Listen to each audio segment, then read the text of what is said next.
मध्य प्रदेश सरकार के आदेश के बाद भूमाफियाओं के विरुद्ध लगातार कार्रवाई जारी है। अब भूमाफियाओं से प्रताड़ित इंदौर शहरवासी भी पुलिस के पास शिकायत करने पहुंच रहे हैं। इसी तरह की एक शिकायत मंगलवार को डीआईजी मनीष कपूरिया के पास पहुंची, जहां मनीष कपूरिया द्वारा पीड़ितों को आश्वासन देते हुए उचित कार्रवाई करने की बात कही गई। पीड़ित सुदर्शन जटाला ने बताया कि उनके द्वारा आश्वासन के बावजूद उनसे करीबन 20 लाख रुपए लेने के बाद भी कब्जा नहीं दिया गया। क्या शिकायत लेकर आए थे आप? हम सुमेर बिल्डर्स के नाम से केसरबाग रोड पर नरेन गोरानी और एक बॉम्बे की फर्म थी, दोनों ने मिलके लॉन्चिंग करा था सुमेर सेफ्रान के नाम से टाउनशिप का। ये 2011-12 में उन्होंने जो है इसको मतलब बनाने का एग्रीमेंट करवाया था हम लोगों से, और दो साल में देने का उनने वादा किया था। तो हम लोग वहाँ पर लगभग 20-22 लोग या 25 लोगों ने लगभग हमने बुकिंग करी थी, जिसमें आज हम यहाँ पर 13 लोग जो है यहाँ पर कंप्लेंट करने आए हैं। इतने साल बीतने के बावजूद भी, मतलब वहाँ कंप्लीट होने के बावजूद हमें वो अधिकार नहीं दे रहा है कि हम वहाँ पर जाकर जो है अपना फ्लैट का पोजीशन ले सकें। उन्होंने क्या है, बीच में इनके दोनों पार्टनर्स के झगड़े होने के कारण इन्होंने नाम भी बदल दिया उसका। सुमेर सेफ्रान की जगह डी ऑर्नेट नाम रखकर गोरानी जो है उसमें फ्लैट बेच रहा है। हम लोगों ने अभी बीच में कई बार मिलने की कोशिश करी, किंतु नरेन गोरानी जी और वो बॉम्बे वाले रमेश शाह और उनके लड़के राहुल शाह यहाँ आए थे। उन लोगों ने बोला था कि हम आपको जो है 1 महीने के अंदर या 15 दिन के अंदर जो है हम आपको 15 से 1 महीने के अंदर जो है आपका फैसला कर देंगे, आपको फ्लैट देना है दे देंगे, या जो भी हमको करना होगा हम करेंगे। उसके बावजूद भी आज 4 महीने हो गए हम लगातार संपर्क कर रहे हैं, किंतु वो हमें बरगला रहे हैं और अपना माल बेच रहे हैं। और हम लोगों की जो बुकिंग हुई थी उसको ही जो है अनुबंधित फ्लैट को फिर से बेच रहे हैं। ये धोखाधड़ी सबसे बड़ी ये कर रहे हैं वो। हम लोगों ने लगभग इसमें 25-25 लाख रुपए, हम सबका 25 से 30 लाख रुपए जमा हो चुका है, और एग्रीमेंट के अनुसार जो भी ये फाइनल होना था लगभग 20-22 लाख रुपए और देना था, हम दे देते और अभी तक तो कंप्लीट हो जाता, किंतु इनके द्वारा न हमें कोई सूचना दी गई। इन पार्टनर्स के क्या झगड़े हुए, क्या कोर्ट का डिसीजन हुआ, उस बारे में भी हमको कोई लिखित में सूचना नहीं। इन्होंने कब प्रोजेक्ट को चेंज कर दिया वो भी हमें सूचना नहीं दी कि हम लोग इन्वेस्टर हैं, हमने निवेश करा है रहने के लिए, हम लोग आज मकान हमको रहना था वहाँ पर आज ये स्थिति हो गई कि हम लोगों को वो बात ही नहीं करते हैं, हम लोगों को वहाँ से टरकाते हैं, नई चीज़ नई बार बोल देते हैं, बरगलाने का काम कर रहे हैं वो। इसलिए हमें यह मजबूरन ये कदम उठाना पड़ा और हम ये शिकायत करने आए आदरणीय डीआईजी साहब के पास कि हम लोगों की मांग को मानी जाए और इनके खिलाफ कार्रवाई की जाए। अधिकारी वर्ग ने हमारी आवेदन ले लिया, उस पर उन्होंने गंभीरता से पढ़ा भी, उन्होंने विचार किया और एसपी महेश जैन साहब को उन्होंने आदेशित करा है अभी, और हमें भी बोला है कि आप महेश जैन साहब से जाके मिल लें और हम शीघ्र ही बोले इस पर कार्रवाई करेंगे, उन्होंने आश्वासन दिया। इंदौर में मंगलवार को कलेक्टर कार्यालय में हुई जनसुनवाई के दौरान अधिकतर मामले जमीन से जुड़े हुए आए और धोखाधड़ी संबंधित मामले भी इस बार जनसुनवाई में देखने को मिले, जहां एक बुजुर्ग दंपत्ति को अपने बेटे और बहू ने मिलकर करोड़ों रुपए के बंगले की धोखाधड़ी कर रजिस्ट्री बनवाकर महिला को घर से बाहर कर दिया, जहां अधिकारियों ने आवेदन लेकर संबंधित अधिकारियों को निर्देश देकर जांच की बात कही है। अपर कलेक्टर अजय देव शर्मा ने बताया कि जनसुनवाई में मैरिज गार्डन के संबंध में पूर्व में भी कई शिकायतें मिली है। सभी शिकायती आवेदनों को लेकर संबंधित अधिकारियों को निराकरण के लिए सौंपा गया है। समस्या ये है कि मेरी छोटी सिस्टर, ये मेरे मम्मी पापा हैं, एजेड हैं, हमने लोन लेके जो है मेरी छोटी सिस्टर की शादी के लिए प्लानिंग करी थी और हमने अपना पहले एक गार्डन है धार रोड पे, उस पर बुकिंग दी थी 25-26 अप्रैल। अब लॉकडाउन के कारण हम शादी नहीं कर पाए, तो फिर हमने उससे पूछ के ही अगली डेट जब 50 लोगों में हम कर सकते थे वो डिसाइड करी 1 और 2 जुलाई। अब 1 और 2 जुलाई जब हमने डिसाइड कर लिया तो 3-4 दिन पहले जब सब फिक्स हो गया, हमने सब इनवाइट कर लिया, हमारे रिश्तेदार आ गए, तो 4-5 दिन पहले भाई साहब फ़ोन लगा कि बोलते हैं कि हमारे तो खाने बनाने वाला कोई है नहीं और आप शादी 4-5 दिन आगे बढ़ा लो। और बाद में भी कोई ढंग से जवाब मिला नहीं, तो हम तो होटल पहुंच गए थे कि जो हमने बुकिंग की, वहाँ भी सामने आने को तैयार नहीं। फिर फ़ोन पे भी उन्होंने मेरे से गाली गलौज करी, उनके और उनके पिताजी ने गाली गलौज करी मेरे से, पूरा रिकॉर्डेड है मेरे पास। उसके बाद जब हमने बोल दिया कि अब हम यहाँ शादी नहीं करना चाहते, हमारे पैसे जो जमा है वापस दो, तो उसके एवज में उन्होंने 2 सेल्फ के चेक दे दिए। अब जब उसकी चेक की डेट आई तब हमने उनको फ़ोन लगाया कि भैया चेक की डेट आ गई, हम दे दे क्या, तो उनने बोल दिया कि 15-20 दिन और वेट करो। फिर उसके बाद वो बोलते हैं, मतलब उसके बाद तो खैर फ़ोन उठाना ही बंद कर दिया उन्होंने, फ़ोन उठाना बंद कर दिया, वहाँ पे कोई मिलता भी नहीं है। और ऐसा भी सुनने में आया है कि वो तो कुर्की हो गया है पूरा और बैंक करप्ट हो गए, हाथ खड़े कर दिए उन्होंने। आपके द्वारा कितना अमाउंट दिया गया था? 2 लाख रुपए हमने 1-1 लाख करके अग्रिम राशि जमा कराई। ऐसे और लोग हैं जो पीड़ित ऐसे हैं? बहुत सारे लोग हैं, उसके डर के मारे आते नहीं हैं, क्योंकि वो धमकियां देता है, गुंडागर्दी करता है। आज आप यहाँ जनसभा क्या आश्वासन दिए? उन्होंने कहा है कि उसके खिलाफ सख्त कार्रवाई करेंगे हम लोग। और देखिए, मतलब मैं भी एक बहुत मध्यम वर्गीय हूँ और मेरे पापा डेली कलेक्शन एजेंट है। मतलब हम लोग इतने परेशान हो चुके हैं इस मामले में, हमने थाने में भी चक्कर लगाए हैं। तो थाने में चक्कर लगाने के बाद भी उनका ये कहना है कि पुलिस का काम नहीं है। तो अब हम कहाँ जाएं, इसलिए हम यहाँ आए हैं एक आशा लेके कि हो सकता है, और हमने ये सब लोन लेके किया हुआ है, तो इधर हम उसकी किस्तें चुका रहे हैं और इधर हमको पैसा भी नहीं मिल रहा। स्कूल कॉलेजों में इसको ढंग से मिलता नहीं है, बड़ी मुश्किल से जी? हमने अपना पैसे दे दिए। मेरा नाम अजिताभ महालकरी है, मैं IPS कॉलेज में प्रोफेसर हूँ। मेरी भी लॉकडाउन में जॉब चली गई थी और अभी मैं मेरी जॉब वापस हुई है। तो मतलब कहीं ना कहीं हम लोग परेशान हैं। हमारा पलासिया में एक घर है और वो माता हमारी दादी जी जो है उनके नाम पर है, क्या नाम उनका? सावित्री देवी फतेहपुरिया। पर नवंबर में हमारे चाचा जी गुजरे और फिर इनके पति यानी कि हमारे दादाजी गुजरे नवंबर में।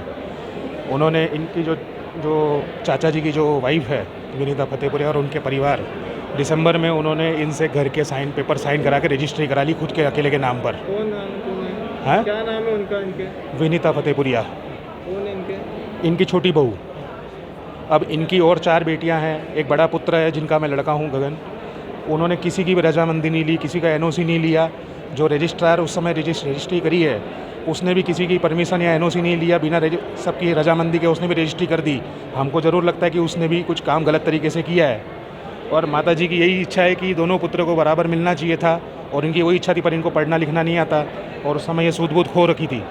तो इन्होंने साइन भी कर दी, उनको समझ नहीं आया शेयर बाज़ार का कागज़ बोल के, और इनको पूछा बोला कि जो कैमरे में बोले हम जो बोलते वैसा बोल देना, तो ये बोल दी। अब इनको पता चला तो इनको बड़ा धक्का लगा। अब इनकी परिस्थिति देखिए, ये कहाँ पर इनका मकान है? पलासिया में।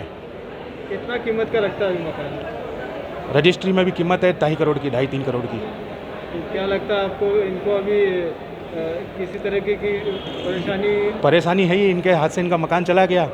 अब ये चाहती है कि जो पहले जो रजिस्ट्री थी उस इनके नाम पे वापस हो जाए, जो अभी जो नई रजिस्ट्री बनी है उनकी बहू की वो निरस्त हो जाए। इसमें किसी अधिकारी ने जो रजिस्ट्री बनाई है उसको लेकर भी आप बता रहे हैं कि यार कुछ लेन देन आज अगर हम ये नहीं बोल रहे लेन देन की बात, हम बोल रहे रजिस्ट्रार ने अगर रजिस्ट्री करी है तो एक कायदे अनुसार दूसरे बच्चों को पूछा जाता है, उनकी NOC भी ली जाती है, रजिस्टर कराई जाती है। जैसे इनकी 4 बेटियां हैं, बड़ा पुत्र है, उनका जब तक बयान ना हो जाए और उनकी रजामंदी ना हो तब तक रजिस्ट्री करना असंभव होता है। पर उसके बिना ये घर पर थी, उसके बिना 1 घंटे में तो सारे काम हो गए। अभी कहाँ रह रही है माता जी? अभी हमारे साथ भरूच रहती है। आज अभी अंदर गए और जनसुनवाई में क्या आश्वासन दिया आपसे? अब उन्होंने बोला है कि हम देखते हैं इसके अंदर क्या काम हुआ है और अब हमको अगले सोमवार को उन्होंने बुलाया है। प्रदेश सरकार द्वारा संस्कृत महाविद्यालय से कर्मकांड पाठ्यक्रम हटाए जाने से नाराज ब्राह्मण समाज ने विरोध प्रदर्शन करते हुए महामहिम राष्ट्रपति और राज्यपाल के नाम ज्ञापन सौंपा है, जिसमें 16 अनिवार्य संस्कारों की शिक्षा देने वाले इस पाठ्यक्रम को यथावत रखने की मांग की है। ब्राह्मण संघर्ष समिति के सदस्य ने बताया कि अगर प्रदेश सरकार जल्द ही कर्मकांड पाठ्यक्रम को पाठ्यक्रम में नहीं जोड़ती है तो प्रदेश का पूरा ब्राह्मण समाज सड़कों पर उतर कर आंदोलन करेगा। बोलेंगे ना। आज ब्राह्मण संघर्ष समिति द्वारा माननीय राज्यपाल महोदय और राष्ट्रपति महोदय के नाम से हमारे द्वारा यहाँ पर ज्ञापन दिया गया है। ज्ञापन में हमारा मेन उद्देश्य जो था, कर्मकांड विषय जो है, मध्य प्रदेश का एकमात्र संस्कृत महाविद्यालय जो विगत 20 वर्षों से हजारों विद्यार्थियों को कर्मकांड करवाते हैं, तो कर्मकांड जब व्यक्ति करता है तो उसके साथ में हिंदू समाज के 16 संस्कार भी उसमें उसको बताए जाते हैं कि कैसे होते हैं, क्या करना है, कब माता पिता के लिए कब वामप्रस्थ जाना है, कब गृहस्थ आश्रम, सारी चीज़ें जो है कर्मकांड के माध्यम से आदमी को पता पड़ती हैं। किंतु वह कर्मकांड जैसा महत्वपूर्ण विषय उच्च शिक्षा विभाग ने 2020 की नई शिक्षा नीति के तहत हटाया है, उसी के विरोध स्वरूप आज हमने यहाँ पे प्रदर्शन करके ज्ञापन दिया है और चेतावनी दी है कि अगर 7 दिनों के भीतर नहीं होगा तो हम कोर्ट में भी जाएंगे और सड़कों पर भी आंदोलन करेंगे। बीजेपी किस तरह से देखते हैं? देखिए, भारतीय जनता पार्टी की सरकार एक हिंदूवादी सरकार है और हिंदुओं की बात करती है, किंतु कुछ लोग तथाकथित लोग लगातार उस छवि को खराब भी कर रहे हैं। क्योंकि अभी भोपाल के अंदर भी गरबे की आपने देखा होगा जगह जो झांकियाँ लगती हैं वहाँ पे गरबा पांडाल के झांकियों के पांडाल वालों पे प्रकरण दर्ज किया गया। इंदौर में भी गरबे की परमिशन नहीं दी जा रही थी, वहाँ पे भी हमारे द्वारा जब प्रदर्शन किया गया तभी अनुमति मिली और उसी तर्ज पे अभी लगातार भारतीय जनता पार्टी कहीं ना कहीं हिंदुओं को उपेक्षित कर उनके ऊपर प्रकरण दर्ज कर अपनी छवि धूमिल कर रही है। मांगे नहीं मानने पर आगे क्या एक्शन रहेगा? मांगे नहीं मानने पे हम लोग इसको हाईकोर्ट में पिटीशन लगाने की भी सोच रहे हैं। अगर 7 दिवस के भीतर हो जाता है तो हाईकोर्ट नहीं जाएंगे, अन्यथा हाईकोर्ट जाएंगे और सड़कों पे भी आंदोलन करेंगे। बात है संस्कृत महाविद्यालय जहाँ पे विगत 20 वर्षों से लगातार कर्मकांड जैसे महत्वपूर्ण विषय को शामिल करके छात्रों को शिक्षा दी जा रही थी। मध्य प्रदेश शासन जो अपने आप को हिंदूवादी सरकार बताती है और हिंदूवादी का परचम हर जगह लहराती है, उनने एक बिल्कुल आश्चर्यजनक काम करते हुए इस विषय की सूची में से गायब कर दिया था।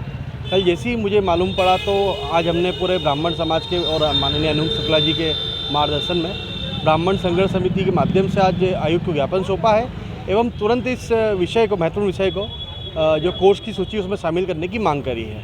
क्या अभी आश्वासन आपको मिला? आज माननीय ने बोला है कि इसको जल्दी हम ऊपर पहुँचाते हुए मांग करेंगे कि इसको सूची में शामिल किया जाए। हमने चेतावनी भी दी आने वाले 7 दिवस में अगर ये मांग पूरी नहीं होती है जो उचित कदम होगी वो उठाया जाएगा और ब्राह्मण के हित में इस विषय को लगातार लड़ाई लड़ी जाएगी। किस तरह का विषय है रहेगा ये जो इसकी मांग कर रहे हैं आपको शामिल? कर्मकांड विषय। ये कर्मकांड विषय है जो बड़ा ही महत्वपूर्ण विषय है, न केवल ब्राह्मण समाज बल्कि एक रोजगार के दृष्टिकोण से भी देखा जाए तो ऐसा विषय है कि छात्र जब इसकी शिक्षा लेना शुरू करता है और शुरुआत के करीबन 2 से 3 महीने के अंतर्गत ही रोजगार प्राप्त होने लग जाता है। ऐसे विषय को हटाकर सरकार क्या रोजगार पर चोट करना चाह रही है, ये बड़ा प्रश्न चिन्ह है। इंदौर जिले के गारी पिपलिया सावर तहसील में निवास कर रहे रिटायर्ड पूर्व अपर कलेक्टर शेखावत बुरहानपुर द्वारा इंडियन पेट्रोल पंप के लिए कम पड़ रही जमीन को लेकर पड़ोसी की जमीन पर कब्जा करने का मामला सामने आया है, जहां पीड़ित ने इंदौर कलेक्टर कार्यालय जनसुनवाई में अधिकारी को आपबीती बताई। वहीं अपर कलेक्टर अजय देव शर्मा ने कहा कि पूरे मामले की जानकारी संबंधित एसडीएम को दी गई है और जांच के बाद ही निर्णय लिया जाएगा। में मेरे पिताजी की एक छोटी सी कृषि भूमि है। हमारे पड़ोस में एक रिटायर्ड कलेक्टर हैं जिनको पहले काम था लोगों की सेवा करना, बट आजकल कोशिश कर रहे हैं कि लोगों की ज़मीन पे कैसे कब्जा कर लिया जाए। इंडियन ऑयल का पेट्रोल पंप सुना है खोल रहे हैं, फ्रंट कम पड़ रहा है उनको, तो कोशिश करके वो हमारी ज़मीन के अंदर घुस रहे हैं। बहुत आवेदन दिए, 2-3 महीने हो गए, पुलिस में, एसडीएम के पास, तहसीलदार, रेवेन्यू इंस्पेक्टर सबके पास जा चुके हैं, नप्ती का आवेदन दे दिया है। वो अपनी नप्ती करवा चुके हैं और उसको मान नहीं रहे हैं, कहते हैं कि वो मेरी नप्ती गलत हो गई, मेरी ज़मीन तो आपकी ज़मीन के अंदर से शुरू होती है। क्या नाम है उनका? बहुत तकलीफ़ है। हरीश सिंह शेखावत। हरीश सिंह उनकी वाइफ के नाम से ज़मीन है, उषा देवी। और बहुत रिक्वेस्ट करी हमने, सर आप मत करें ऐसा, बट वो मानने को ही तैयार नहीं है, बात भी नहीं करते हमसे। और बस वहाँ चल रहा है काम, कंस्ट्रक्शन शुरू हो गई है 2 दिन पहले। आप प्लीज़ हेल्प कीजिए, रुकवा दीजिए। अभी आपकी ज़मीन पे कब्जा कर चुके हैं क्या? नहीं करा नहीं है, लेकिन रेती गिट्टी सब डलवा लिया है, बाउंड्री वॉल खींचने की पूरी तैयारी है। आपने संबंधित थाने पे शिकायत की क्या? थाने पे शिकायत कर दी। थाने वालों ने कुछ किया? पुलिस ने? वो कहते हैं कि रेवेन्यू डिपार्टमेंट का काम है, वहाँ नप्ती का आवेदन लगा दो। कौन सी तहसील? सामेर। सामेर एसडीएम को बताया क्या? एसडीएम के पास एप्लीकेशन जा चुकी है। रवि श्रीवास्तव नाम नहीं पता सर मेरे को। वहाँ एसडीएम जा चुकी है, तहसीलदार को पता है, रेवेन्यू इंस्पेक्टर को पता है, पटवारी को पता है, सबको पता है, कोई कुछ नहीं कर रहा। सबको पता है कि गड़बड़ हो रही है। जी, क्या आपको आश्वासन मिला? क्या सर ना एसडीएम साहब को फ़ोन चला गया है, नंबर मेरे को मिल गया है, बट हम वैसे ही 2 महीने से तो धक्के खा ही रहे हैं, तो पता नहीं कितना होगा। बट ज़मीन है आपकी वहाँ पर? 18,000 स्क्वायर फीट। तो क्या आपको कलेक्टर, जो पूर्व कलेक्टर है, वो किसी तरीके की आपको धमकी या कोई? नहीं, बस वो ज़मीन कहते हैं कि मेरी नप्ती यहाँ से है, मेरी जो रजिस्ट्री हुई, जो सीमांकन हुआ वो गलत हुआ और मैं उसको नहीं मानता। सीमांकन आपने कराया था? नहीं, उन्होंने करवाया था सीमांकन 2020 जनवरी 2020 में। तो आपकी ज़मीन में कितना अंदर घुस रहे हैं? करीब 5-6 फीट। 5-6 फीट। जी, अब वो मेरे पास कुछ बचेगा ही नहीं मेरे पास, मैं उसमें करूँगा क्या? मेन रोड पर है क्या पीछे? ये प्रधानमंत्री योजना पे ही है, दोनों की सड़क। एक ही खसरा नंबर है 201, उसमें से 6 हिस्से हुए थे, एक हिस्सा उनके पास है, एक मेरे पास है। आपने पहले खरीदी थी या उन्होंने पहले खरीदी थी। आपने उसी किसान से उन्होंने खरीदी? जी। अपना पैसे दे दीजिए। हाँ जी, अपना नाम बता दीजिए। मेरा नाम अनुज गुप्ता है, विजयनगर में मेरा निवास है, और कोई भी अगर हेल्प कर सकता हो तो प्लीज़ कीजिए। फादर ने बहुत मुश्किल से खरीदी थी, बेड रेस्ट पे हैं फादर, स्पाइन सर्जरी हुई है उनकी 2 महीने पहले, नहीं उठ सकते, वो नहीं कर सकते कुछ, प्लीज़ हेल्प कीजिए मेरी। कलेक्टर बताया रजिस्ट्री को लेकर पीड़ित आए थे। देखिए क्या है कि कोई भी आवेदक है वो अपना पक्ष रखता है। संबंधित एसडीएम को मामला जांच के लिए भेजा जा रहा है और उभय पक्ष की सुनवाई के उपरांत संबंधित एसडीएम इसमें निर्णय लेंगे। राजस्थान के प्रेमपुरा गांव में दलित युवक जगदीश मेघवाल की दबंगों द्वारा लाठी डंडे से पीटकर हत्या करने के मामले में अखिल भारतीय बलाई महासंघ के लोगों ने मंगलवार को इंदौर संभाग आयुक्त कार्यालय पर ज्ञापन सौंपा, जिसमें दोषियों पर सख्त कार्रवाई करने की मांग की है। दलित समाज के लोगों ने संभागायुक्त कार्यालय पहुंचकर जमकर नारेबाजी की और संभागायुक्त कार्यालय पर संबंधित अधिकारी के सामने अपनी बात रखी। राजस्थान में हुई दलित युवक की हत्या और युवती की हत्या जो है हमारे देश को, हमारे प्रदेश को शर्मसार कर रही है। लगातार दलित अत्याचार बढ़ते जा रहे हैं, रुकने का नाम नहीं ले रहे हैं। और ख़ास तौर पर राजस्थान में पिछले दिनों वाल्मीकि समाज के लड़के की बालक की हत्या की गई, उसका वीडियो वायरल किया गया। अभी जगदीश मेघवाल की हत्या की गई, उसका वीडियो वायरल किया गया। हमारी दलित बहन जो पूजा मेहर है उसकी गला रेत कर हत्या की गई है और उस आरोपी को अभी तक सज़ा नहीं मिली है। हम चाहते हैं जुबैर खान को फांसी की सज़ा हो, जो झालावाड़ का कुख्यात अपराधी है वो अभी तक पुलिस की पहुंच से दूर है, और जो जगदीश मेघवाल के हत्यारे है वो भी अभी पुलिस की पहुंच से दूर है। तो आरोपियों को फांसी की सज़ा देने की मांग को लेकर हम माननीय कमिश्नर महोदय के समक्ष उपस्थित हुए थे और हमारी मांग थी कि पीड़ित परिवार को 1-1 करोड़ रुपए की मुआवजा राशि दी जाए। और इसके अलावा इंदौर शहर में जो गणेश धाम है, यहाँ पर हमारे दलित समाज के 7 परिवार रहते हैं। अत्यंत गरीब होने के कारण वो जो है कोई ठेला धकाता है, कोई रिक्शा चलाता है, कोई सब्जी बेचता है। ऐसे लोगों की गाड़ी कमाई खा गए। यहाँ के बेवकूफ़ बनाकर, उन्होंने मूर्ख बनाकर हमारे लोगों को जो है सरकारी ज़मीन आवंटित करती प्लाट बताकर। ऐसे लोग जो लालू नागर, राधेश्याम कुमावत और आलोक राठौर, इनके खिलाफ कार्रवाई की मांग को लेकर आज समस्त समाज यहाँ पर आया था और हमने ज्ञापन में इनके खिलाफ कार्रवाई की मांग करी है। पीड़ित परिवार के साथ में समस्त समाज खड़ा हुआ है। पीड़ित परिवारों का मकान तोड़ने के नोटिस दे दिए गए हैं, एक मकान को तोड़ भी दिया गया है, जबकि वह सरकारी ज़मीन है, हमारे गरीब लोगों को आवंटित नहीं करनी थी। सरकारी ज़मीन किसने बेची? जिन्होंने पैसा लिया वो आरोपी है, वो धोखेबाज है, उन्हें जेल की सलाखों में डालना चाहिए। अभी क्या आश्वासन मिला? हमारे को कार्रवाई करने का पूरा आश्वासन दिया माननीय कमिश्नर महोदय ने। बहुत बहुत धन्यवाद आने वाले जी। दिनों में किस तरह की यदि कार्रवाई नहीं हुई आरोपियों के खिलाफ तो दलित समाज उग्र आंदोलन करेगा और जोरदार प्रदर्शन करेगा, सड़कें जाम करेगा, धरना प्रदर्शन करेंगे, भूख हड़ताल करेंगे, किंतु चुप नहीं बैठेंगे। दलित अत्याचार बर्दाश्त नहीं करेंगे।